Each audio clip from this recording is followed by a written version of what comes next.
أعوذ بالله السميع العليم من الشيطان اللعين الرجيم بسم الله الرحمن الرحيم وبه نستعين لا حول ولا قوة إلا بالله العلي العظيم والحمد لله رب العالمين والصلاة والسلام على أشرف الأنبياء والمرسلين خاتم النبيين شفيع المذنبين رحمة للعالمين سيدنا ومولانا أبي القاسم المصطفى محمد اللهم صل على محمد وآل محمد وعجل فرجهم ثم الصلاة والسلام والتحية والإكرام على أهل بيته الطيبين الطاهرين المعصومين المظلومين ولعنة الله على أعدائهم أجمعين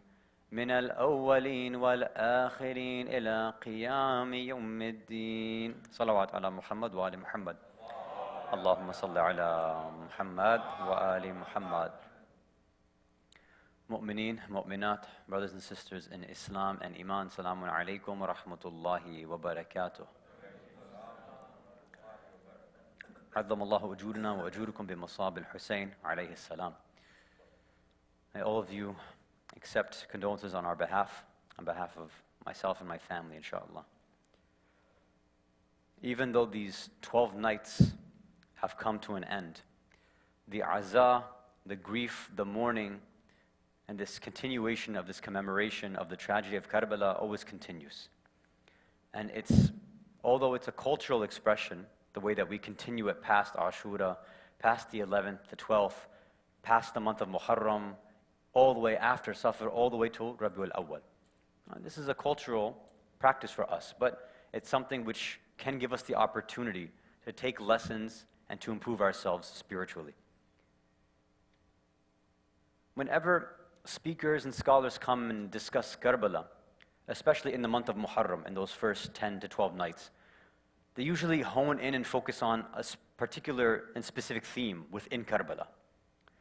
Because we, as followers of Ahlul Bayt alayhimus salam, we like to say that we are the students of Karbala, right? Because we recognize that in Karbala, certain things took place. There are certain themes that are recurring throughout the whole episode, through the tragedy, from the beginning all the way till the end. And if we analyze it and focus on it, we might be able to extract certain principles.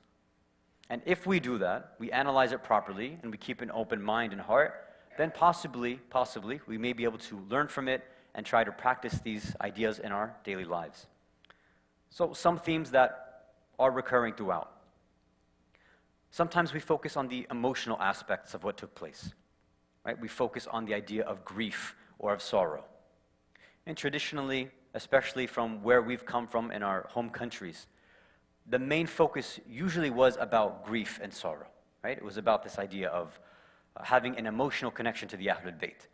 So usually these types of speakers or scholars, or in articles or books, they would focus on that dimension and that dimension only. Talking about, for example, the connection of Imam Hussein alayhi salam and the sadness in his heart when he had to leave his home of Medina. Focusing on his conversation in his dream between himself and Rasulullah sallallahu alayhi wa alihi wa sallam. Allahumma salli ala Muhammad wa ala Muhammad wa ajil farja. Or within Karbala itself, on the day of Ashura or on the night of Tasu'ah, they focus on the conversations between, for example, Zainab and her children, Awn Muhammad. We'll focus on the conversation between Imam Hussein and Hadrat Abbas, or between Imam Hussein and Ali al-Akbar. And we channel some of that emotion that they felt, and we try to kind of go through a catharsis ourselves, right? And we almost live cathartically through them. So for those of us who are fathers, right, when we see that conversation that the Imam has with his son, then we kind of relive that ourselves, right? We put ourselves in his shoes, and we make that emotional connection. And especially when we hear the masa'ib and the gham, it brings us more of a connection too. You know, sometimes when we listen to it, especially those who are a bit younger, who can't really understand, right? They can't personalize the story. We say, you know, why can't these individuals cry? Why can't the youth cry? Well, they can't understand those relationships yet. They don't know, as Imam Hussein told Ali al-Akbar, you don't know how it feels for a father to see his son walk away for the last time. Right? So sometimes in those various different, very human experiences, we connect to Karbala like this, and we learn that the Ma'asumin were not, yes, they were supernatural and above average human beings, definitely. They were manifestations of light on this earth, of course, but they still were human beings at the end of the day. They still had emotions, they still felt grief, they still felt sorrow, they shed tears, and they had to have patience. As Imam Hussein alayhi salam told Zainab as he was leaving, have sabr, right? You'll need this sabr. So sometimes this gives us a good reminder, for example, that when we go through things in our lives, it's okay to go through certain emotions. And we can use this episode and tragedy of Karbala to figure out how can we go and learn this spiritual, emotional regulation. Salawat ala Muhammad wa ala Muhammad. So this emotional aspect or dimension is one theme that sometimes is brought up. Especially now in contemporary times, people focus on the socio-political dimension of Karbala, right?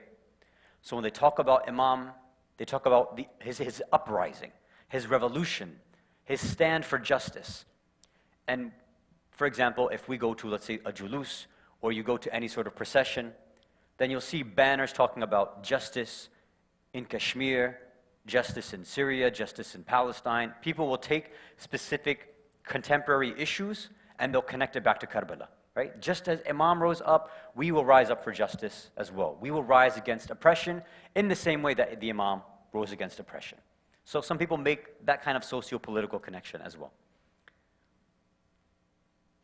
The other dimension is, of course, and some would say this is the most important for us, is the spiritual dimension. Some will focus on the idea of ibadah or ibadat, right? The idea of worship. As an example, every single point we see in their journey, right? From Medina all the way to Karbala. You see at certain points, it's the connection of ibadah which keeps somebody grounded. So look at, for example, Hur. Hur, as we all know, as he stops Imam right outside of Kufa, who does he allow to lead the prayers? Right? He makes sure that him and his army pray behind Imam Hussein alayhi salam. So this is a special focus on ibadah, and more importantly, wilayah. Even though in that beginning stage he was on the wrong path, he still recognized that this is God's chosen messenger. This is God's chosen representative on earth. He's a faqih, he's an alim. This is the son of Zahra. I'm going to pray behind him. And that could have been what actually led to his najat and him being saved. Look on the actual battlefield of Karbala itself. When we look how they focus on the adhan of Ali al-Akbar, right? As we say the adhan al-Akbar at Fajr time. How Imam Hussein alayhi salam instructs Akbar to use this adhan as what? As a tool and a device, maybe so that the other side hears the voice of Rasulullah one more time. And if they hear this, maybe then they'll wake up and they'll realize they're on the wrong side. Or of course the fact that even in the middle of the battle, Imam Hussein alayhi salam and the companions recognize, well, it's time for salah, it's dhuhr time. Can we pray salah now? And of course they read the Salatul Khawf, as many of you may have read in books. So even in the heat of battle, the emphasis on ibadah and worship to Allah is there.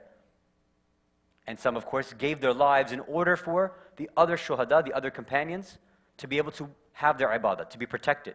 So you have individuals like Habib, for example, or Zuhair going forward and protecting the Imam and others so that the ibadats can be protected.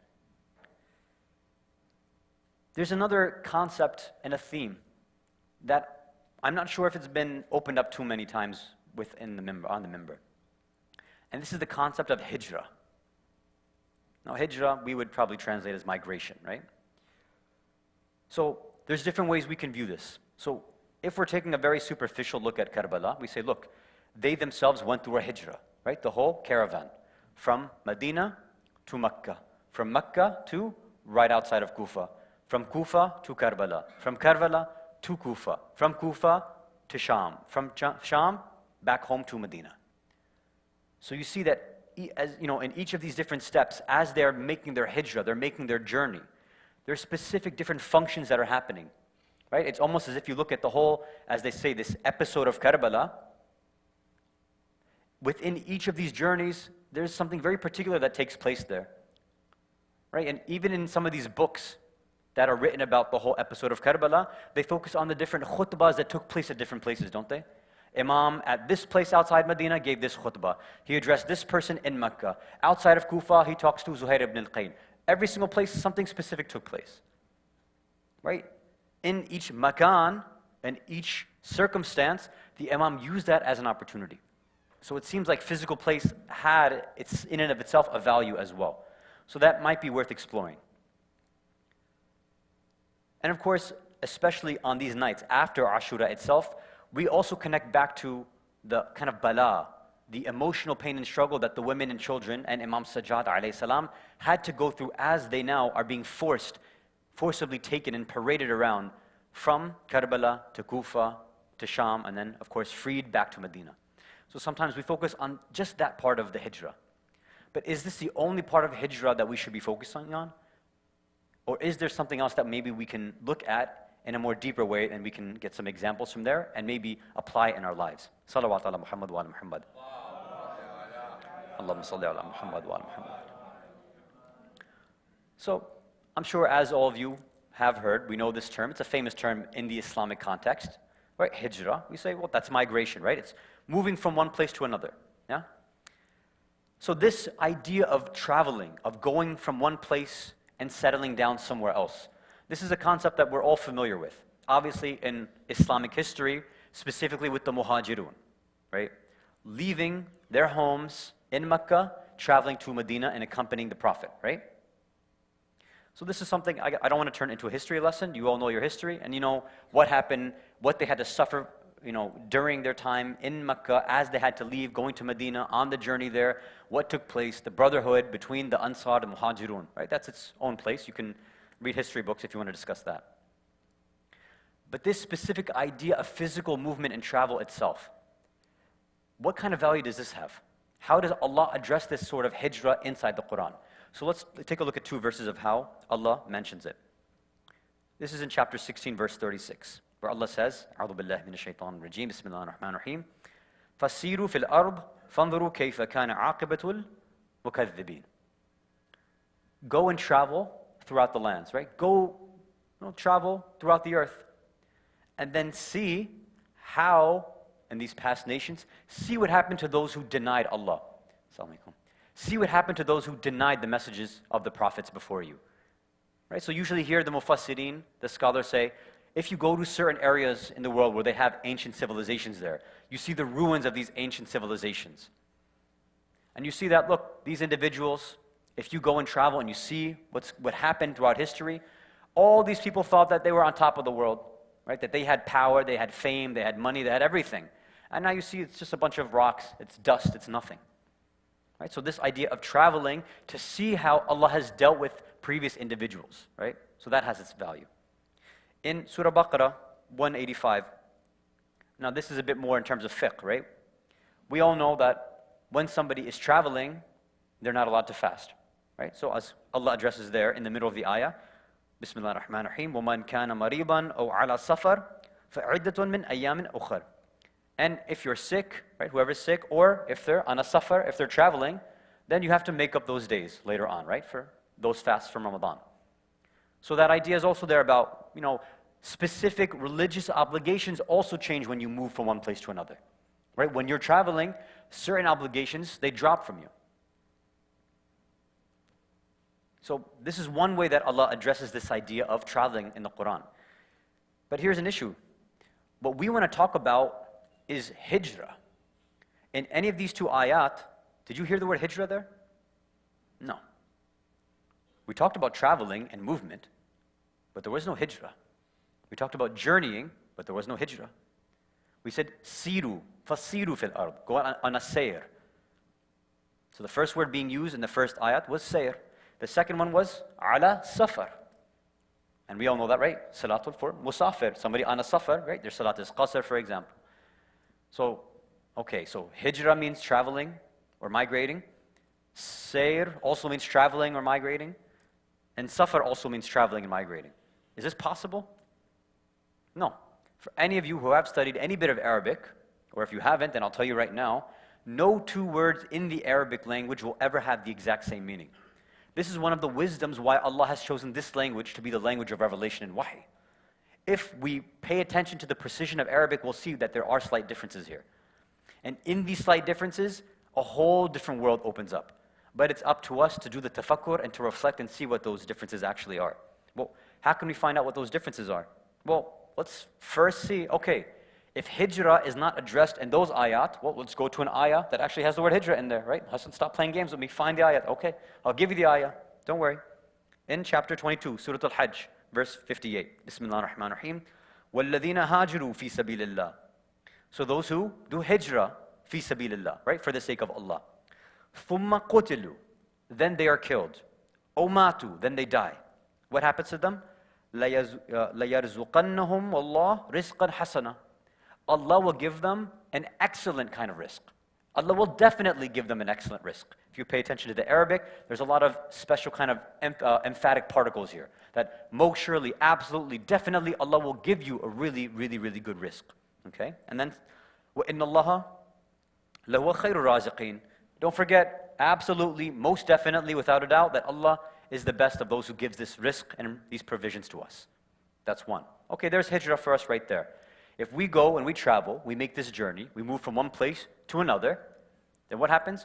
If we're killed or if we die, and the key was what? The condition was what? Fi sabilillah. Not just any sort of movement and travel, but fi sabilillah. Then Allah says, then you're going to get real risk. Then you get the rizqan hasana. That's when you get the real risk. Another ayah. Please recite salawat ala Muhammad wa ala Muhammad.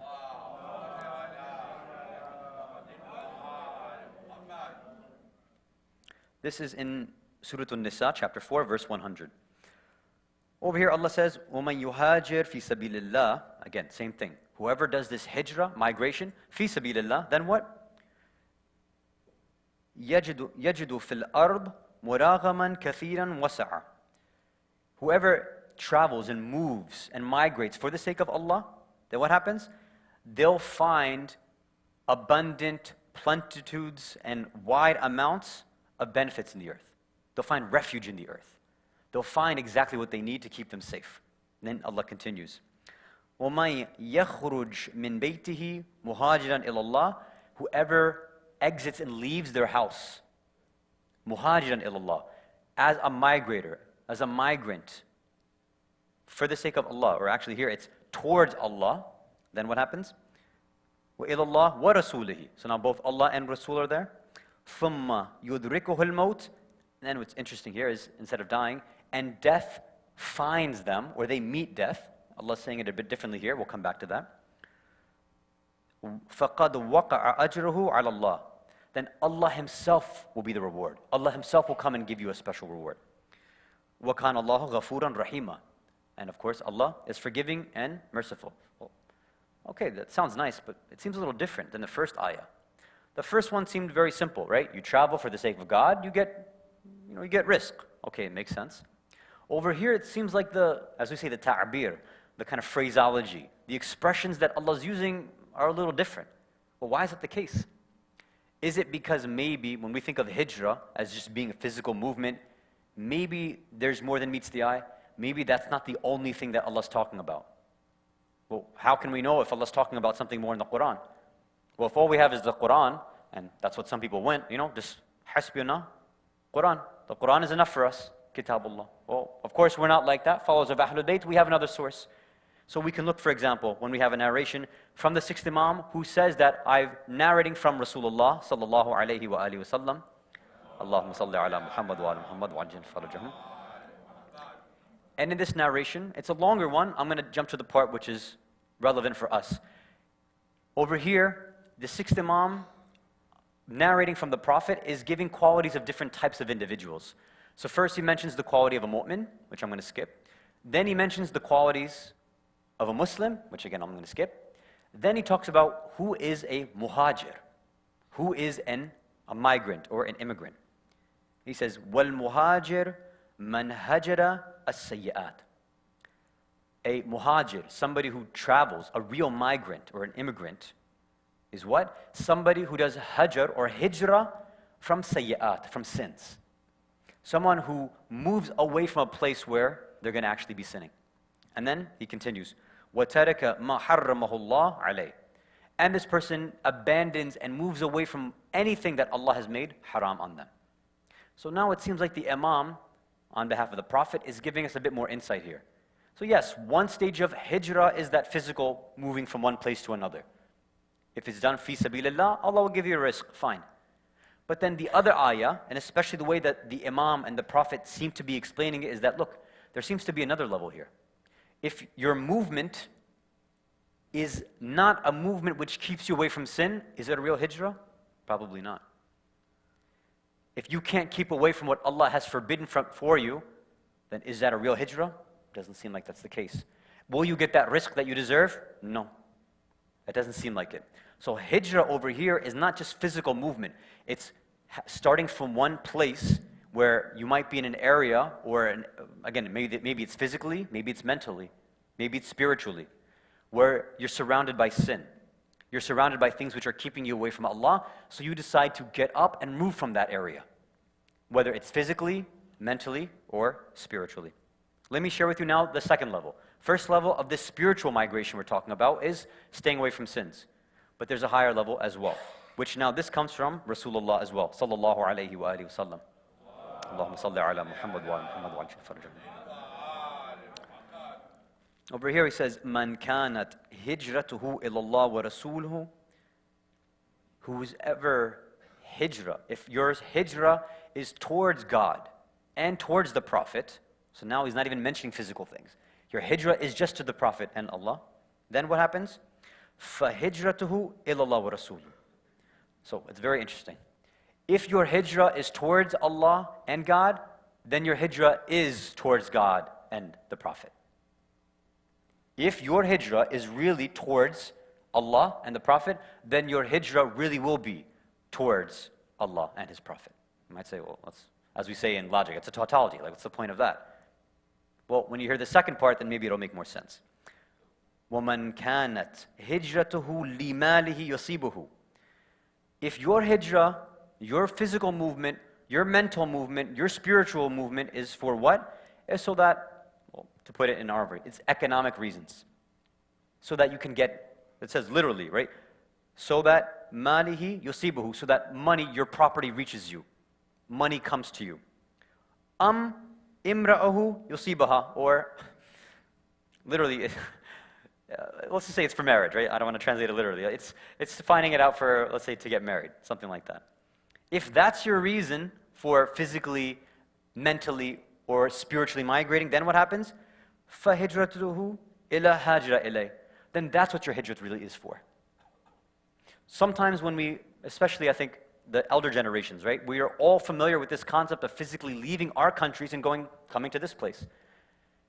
And we all know, if we're going to be really sincere and honest, that we didn't necessarily, or not all of us at least, came here because we're here to, increase our spirituality and spread Islam to those who don't have Islam. Well, let's be honest. Most of us came for economic reasons, right? Or we came as refugees because we escaped political issues back home. That's why we came. Well, that's not why I came, right? That's why many of you came, or that's why our parents came. Again, it's not haram, but we're not talking about that first level of hijrah now. The first level of hijrah, fi sabilillah, okay, you want to save your life. That's a good thing. Of course, you're supposed to save your life. That's fine. Okay, maybe you left for economic reasons because you want to give your kids a better life. Okay, alhamdulillah, that's a good thing. That could be fi sabilillah. But was that literally towards Allah and His Prophet? You can ask yourself that question and answer it yourself. If it really was for Allah and the Prophet, then your hijrah was a real spiritual migration. But if it was for property, if it was for individual benefits, companionship, some other reason, then this will not become a true tawheedi spiritual hijrah. Salawat ala Muhammad wa ala Muhammad. Allahumma salli ala Muhammad wa ala Muhammad. So the first level of spiritual migration is staying away from what's haram, right? So we have to leave from a place if it's going to encourage us to do things which are forbidden, which should be it should be easy, I think. The second level was what? Now trying to make sure your niyyah, your actual intention in physical, spiritual movement is actually for the sake of God and not for anything else. But then there's a third level that some of our scholars describe. And this is the really tough one. This is the scary one. This third level is what our Urafa and the Sufis and the mystics explain. This one comes in the tafsir of those, remember those ayat that I mentioned before, right? When it talks about man yuhajir fi sabilillah. And we all heard it and we thought, yeah, whoever travels from their home to somewhere else, yeah, they're going to get that nice risk, right? Well, Ibn Arabi has a different interpretation here. He says, no. What does he say here? He says, قَدَّسَ اللَّهُ سِرُّ. He says, وَالَّذِينَ هَاجِرُوا, those who do this hijrah, this migration, from what? عَنْ مَوَاطِنِ النُّفُوسِ. From this watan, the homeland of your nafs. From that starting point of your ego. That's where hijrah really happens. If you can leave your ego behind and end up somewhere else and destroy your ego, that's a real spiritual migration. If you are taking your ego along with you wherever you go, whether it's a physical place, mental place, or even a spiritual migration you may be performing, if your ego is, packed along with you in your carry-on or your check-in, well, that's not a real spiritual migration then. Because the same problems that you thought you left will come back. The same issues you are facing will rise up again. So whatever way we might think that a certain change in environment, a certain physical difference, even let's say we make a mental change, if the ego is still in play, this won't be a true spiritual migration towards Allah and His Prophet. Salawat ala Muhammad wa ala Muhammad.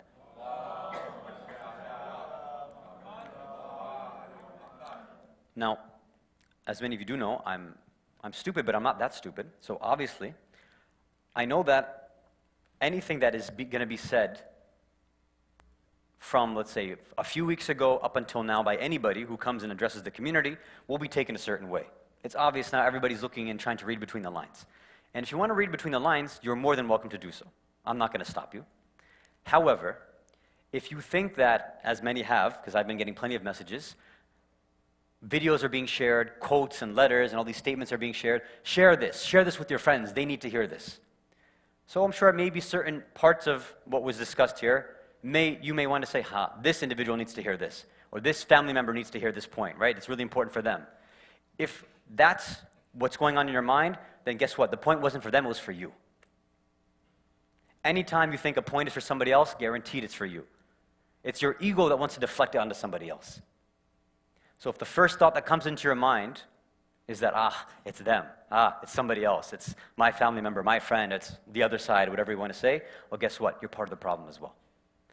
And that seems to be what our mystics are addressing. The minute we disassociate from our ego, then we can solve problems. But if the ego will be involved, no matter where we go, things will not change. Salawat ala Muhammad wa ali Muhammad.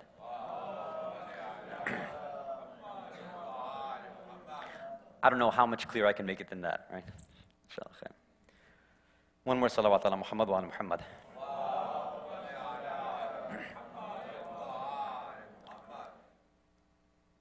Within the many other themes of Karbala, as we talked about the emotional connections, we talked about the socio-political dimension of Karbala, the theme there. And of course, today we try to open up a bit more about hijrah, this idea of spiritual migration. There's, of course, another beautiful theme within Karbala that we bring to when we consider the gham and the musibah and the masa'ib of the Ahlul Bayt. And this is the specific relationships that existed within Karbala. So we mentioned it before. You see, for example, the way that a mother speaks to her children, the way Zainab addresses Aun and Muhammad with love, addressing them, getting them ready for combat. You see the way that Hussein and Akbar speak as father and son. You see Hussein and Abbas speaking, two brothers expressing their love for one another, especially when the head of Abbas is in Hussein's lap. You see the love that they each have for one another. Of course, we also have the relationship of brother and sister, and we talk about Hussein and Zainab, how they were both sharing their wasiyas with one another. As before Imam went out, we remember that Zainab says, I have a wasiyah on behalf of our mother Fatima. As she told Hussein to open his collar, she began to kiss that neck of Hussein. And when he asked why, because this is the place where the dagger of Shimr will come. And after this is where Hussein says, I have a wasiyah on behalf of our father. Roll up your sleeves, Zainab, so that I can kiss the places where those shackles will be put on your wrists. Normally when we discuss relationships, we talk about Zainab and Hussein as the brother and sister. But sometimes I feel that many of the speakers, muballighin, they miss one relationship. They miss one brother and sister relationship. And this is the tough and very tormented relationship between Imam Sajjad and Sakina. This is not something that is mentioned normally for Yawm al-Ashura. But when we start looking in the books, in the hadith, in the historical books about what took place from Karbala to Kufa and Kufa to Sham, then you see the love between Sakina and Sajjad, the love between a young sister and her elder brother. Some of the Rawiyun say that as they were going from place to place along the path, the women and children, when everyone was on a camel, whenever these enemy soldiers would see that there were some thorns along the path, what they would do is they would force Imam Sajjad to walk through these thorns, so he would be stepping on them over and over and over again. And every time the Imam would wince in pain and fall down, Shimr would come with his whip and whip him over and over again, saying, "Why are you slowing down? You shouldn't be slowing down for this. Keep up, we have to get to Kufa." And every time in the distance, Sakina is watching her older brother in pain, wincing in pain, the blood coming down, dripping from his legs. She's thinking to herself, "I wish there was something I could do for my older brother." And Imam Sajjad, in the back of his eye, is seeing Sakina crying for him, saying, "I wish I could hide my pain so Sakina wouldn't cry for me." One of the narrators says that when they had camped down in a place overnight, Sakina had snuck out of her tent and went to the tent and went to where Imam Sajjad was sleeping. Imam Sajjad wakes up and he feels something near his feet, and he sees Sakina with a little bit of water washing the Imam's feet, pulling out these thorns and kissing his feet very gently. And Imam Sajjad saying, "Oh, my lovely sister, why are you doing this?" He said, "How can I not do something like this? I haven't been able to show my love to you." Imam Sajjad says to her, "Sakina, I don't want Shimr to find out that we're brother and sister. If he finds out that we're brother and sister, do you know what he'll do to us?" And of course, Shimr does come out. When Shimr sees that Imam Sajjad and Sakina, he sees the love between them. He says, "Aha, you're brothers and sisters, huh? You're hiding this from me?" He comes out with his whip and begins whipping Sakina over and over again.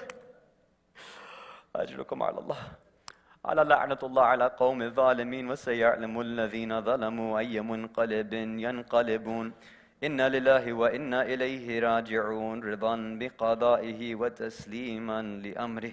ماتم Hussein.